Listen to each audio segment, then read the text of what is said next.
Today I want to talk to you about The Unworthy by Augustina Bazterrica. This is the follow-up to her novel Tender is the Flesh, which became really a very popular book on various book social media like Book Talk.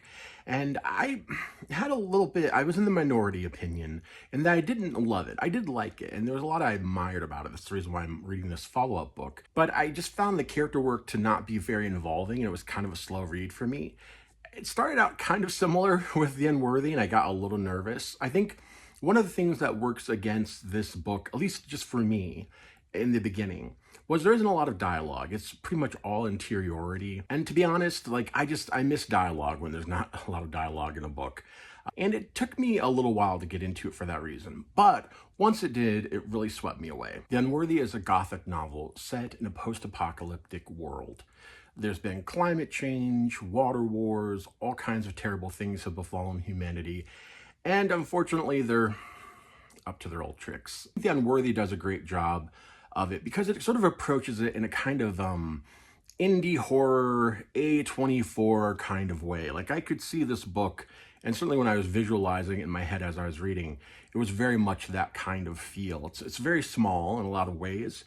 It very much has to do with character and humanity. And I think that's why I liked this book so much more than Tender is the Flesh, because our main character, she lives in this very brutal world, and you get to know a little bit more about her background and understand why she and really everyone around her is kind of awful.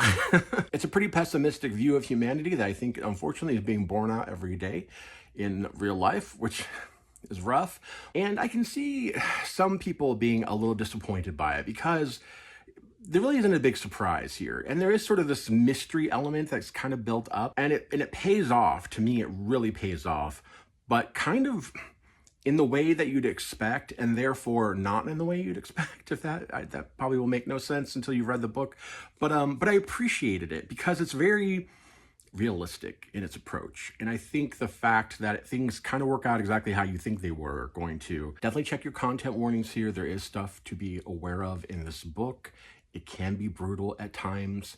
There is animal death, and sometimes that, it's never really a deal breaker for me. It's just more of like I don't know, that feels kind of like lazy writing. But I will say in this book, it's handled so well with such emotional resonance and care that I actually thought it was really effective. So that is The Unworthy by Augustina Bazterrica. I'm still trying to decide what I'm going to read next. I just finished this last night, but I'll be on to something new tomorrow, or later tonight, probably.